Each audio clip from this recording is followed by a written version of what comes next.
big, fat, hairy bollocks.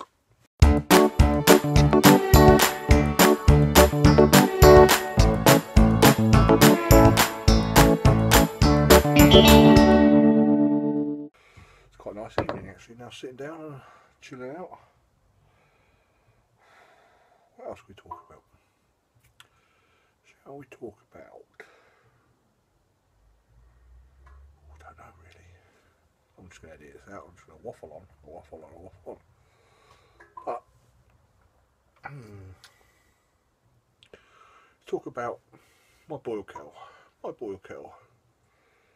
It needs a sight glass. It needs another element. It's got 2,500 watt element in now. It doesn't boil as vigorously as I'd like, so I have to put the lid on at a little angle. It keeps heating a lot better. It does boil. You know it's different when you take it off. The boil goes right down. Put it back on. They leave it sort of 2 or 3 inches sticking out. So obviously all the steam can get out, but I don't know why. Whether a more vigorous boil would lose more obviously water, boil off, which obviously in turn would make the beer stronger. So that's why I'm going to give it a bit of a longer boil tonight and see what happens. So I've got plenty of time. It's about 9:30 I think it is now. So it's getting lighter and lighter and lighter at night. But also I'm going to be using, from now on, I'm going to be using pellets on hops, because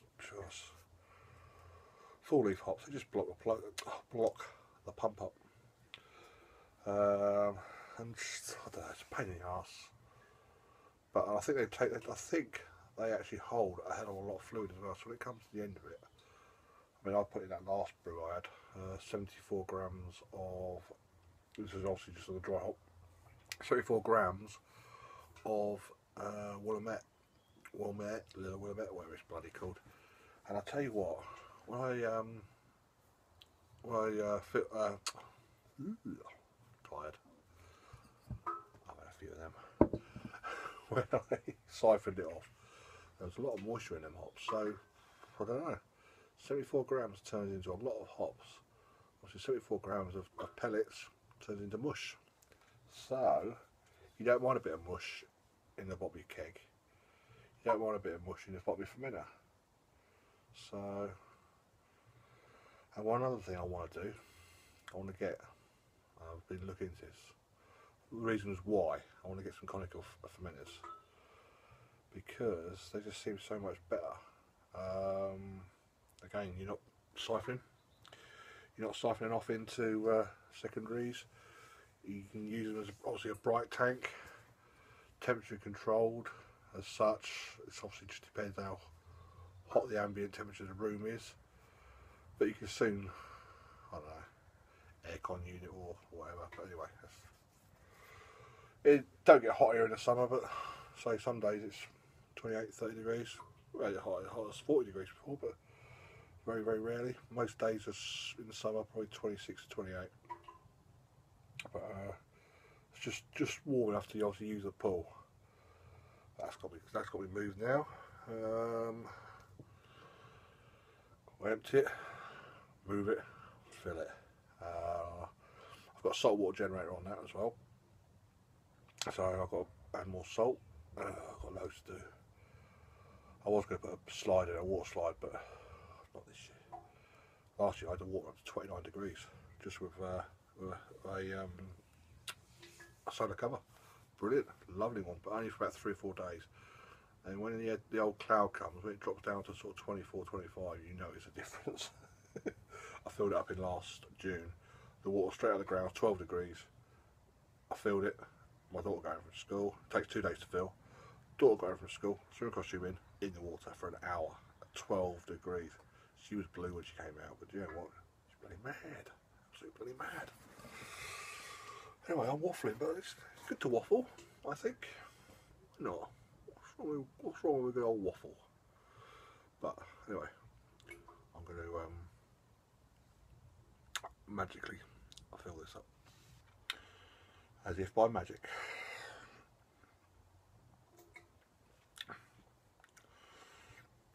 It's not bad, actually, not bad. It's a midweek drink. I'll work tomorrow, so that's my 3rd pint. But you know what? I'll have 3 I've been on call for 2 days, so I haven't had a bloody drink since Monday. Ooh, never bloody, unheard of. So,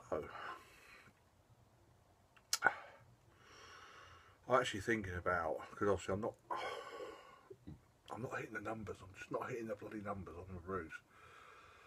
I've got to go for a Herm system. The only thing I'm thinking of is dropping temperature. At least with a Herm system, you can see what's happening. You can control it. You can maintain the temperature. You can ramp it, obviously, if you need to, or you can do whatever. It's a lot more manageable. Oh, excuse me. With this system, it's just a lot of it's hit and hope. It's trial and error, luck. But to be honest, some of my best beers have been a cock up. My first beer ever. I made an IPA. I was well excited. Got a stuck sparge. It was freaking awful. I hated it. Jesus wept, I thought. Bloody hell. So I was just balancing this bloody... I put all the grain in a bag in the end. Balancing it over the bloody boil pot. And I was just tipping... That's all I could do. Just pouring the sparge water straight into a jug. Right, slowly. It was great. Came out at 7.4%. Can't believe it. So I called that one Knuckle Duster, because it was. Another one, mate. He drinks Foster's. Fucking disco piss. Anyway, that's all he drinks. 4 cans of Foster's and he's wankered. So I took some Knuckle Duster, three 500ml bottles around my mate's house. I gave him 2. He was fucking wanging. Anyway, he thought he was weak, but anyway, so it's quite nice. This is very still nice. Not that up there. Let's have a look. Oh, it's still chugging along. So yeah, got my alarm going off in 15 minutes before the end of the boil, but you know what? I'm going to ignore that. I'm going to go end of boil. I'm going to drop the the end of boil, the end of the hour. So I'm going to boil for the next 20 minutes. I'm going to drop this in then. It's the 20 grams of Galaxy. I love Galaxy. So yeah. Ooh, good old Waffle. Do you know what? Quite a hard week this week.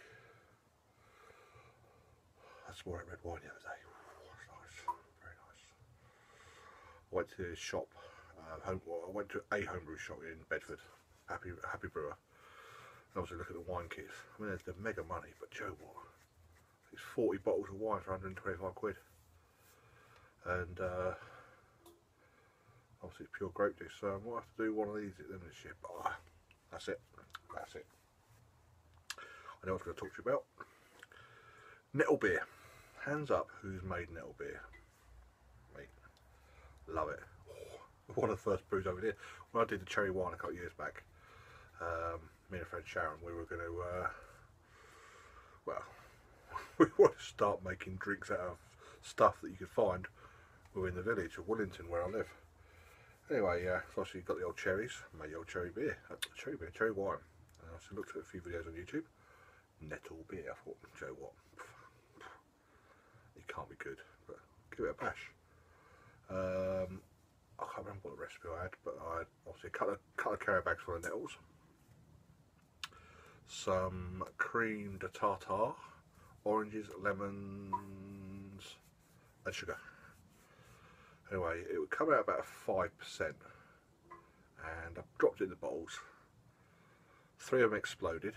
Couldn't believe it. And I left it a couple of weeks and opened the first one. It literally, it was like a missile. Anyway, I then cooled it, chilled it down 1 degree, opened it. It was fine. There was a lot of carbonation in it, but it was under control. And I was expecting stinging nettles. I was expecting stinging nettles. It tasted nice. It tasted like Alka Pops, but a nice, a beery Alka-Pops. Not a proper beer, because obviously there's no malt on it. But it was a beery Alka-Pops. It was nice. It was nice. I think you got to drink it within sort of 6 to 8, maybe 9 weeks, whatever, because it does keep fermenting in the bottle, because obviously there's a lot of sugar in there. But it was really sweet, really nice, good summer drink. So the women loved it. I had a few. So I'll be doing another. Actually, what I did do last year, I kegged the brew. It was just, there's a lot of sediment comes with it, and it just blocked it all up. So I'm not going to do that again. I might drop it in a pressure barrel. That'll probably be better, actually, thinking about it. Yeah, that's the point. I'll drop it in a pressure barrel, and obviously then it won't go over carbonate. Do it that way. I've got 4 or 5 pressure barrels I've got from a car boot sale for paid a tenner for. Bargain. I like a bargain, me. Can't beat it. What else? I'm actually thinking about the old, is it the Blickman's beer gun? About 90 quid, I think. 90 quid. 90 quid, 90 quid. So, I actually saw a bloke on YouTube make his own. I don't know how well it turned out, but I won't fancy that. I reckon I can get the parts for about 9-10 quid. See what happens. I've got loads of tube, and see what happens. I've got some spare corny connectors. Won't come with that bloody bad. I don't want giving that a bash, actually, because I do want to bottle more beers, but I hate bottling. I throw it straight from the breweries. You know, I hate sediment. I hate it. And I think when a beer sits on sediment, it tastes of sediment. It changes complete taste. That's the good thing about the conical fermenters. So you got the actual fermenter body and obviously it narrows. You got the halfway down the narrowing. You've got, that's where there's obviously the yeast and all the trouble set. I'll show you. Now you got a full width here. Here you got half the width. So you got half the surface. Well, it's actually not even half. It's about a third of the surface area of beer touching the yeast. So it actually tastes a lot cleaner. That's the theory behind it. And obviously, when you drop out the so like you would do normally from primary to secondary, you literally just pour it at the bottom, just drops, beer hits it. That's then your secondary, dry hop, whatever. And obviously, there's your hops. You know, do the same. And then it becomes your bright tank, and you're not infecting anything. You can pour it off at any time and test it. That's the good thing. When you're testing beer, you drop in a bloody thing, and you got to go in there. You can't guarantee it being clean, and it's still fermenting, and you can get it infected. I want to, but they're not bloody cheap. I mean, 200 quid for a stainless steel one, for a good one. But there are some plastic ones out there. But you know what? I don't want to go plastic. No, I don't. Actually, I don't. I'd rather save a bit of money. Mrs. needs to get a job. Yeah, that's what she needs to do. When the missus is working, that's what I'm going to get. A couple of conical fermenters, fermenters. And then literally brew, sitting there side by side brewing one, while that one's brewing, the other one's obviously conditioning. Drop into a keg. I think you get 46 litre ones. So, we'll see. We'll see. Watch this space. I'm having a bit of a waffle tonight. It's quite nice. I never spoke to myself before. Must be with it. It's quite nice actually. Just sitting here, having a beer. Lovely night. Oh, because normally I'm stood up watching the bloody brew going, oh, do this, do this, do this, do this. Mrs. is doing her assignment inside. She's sitting there in a onesie. I'm sitting in the shed, having a beer, having a waffle. It's quite nice. Just mulling things over. In a way, it's nice to go on to have someone chat to, but sometimes it's nice to be talk to yourself. Me? Talk to myself? Oh, bloody hell. It's quite nice. Good thing about talking to yourself is nobody answers you back. You can control the conversation. If you want to change the subject,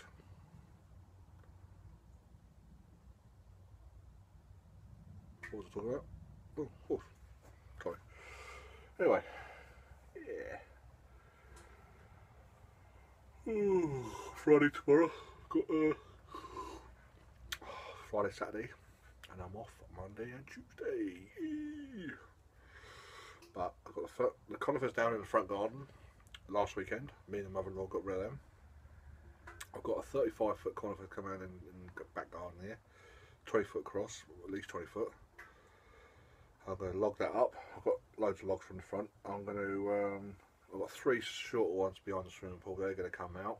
I've got to get rid of, well, I have to dig out around the stumps, chainsaw them off, drill them, diesel, cover them over with soil, and I'm going to move the swimming pool over them so they won't grow anymore. So yeah, I've got that to do. I've got that to do before June because it'll be swimming all season.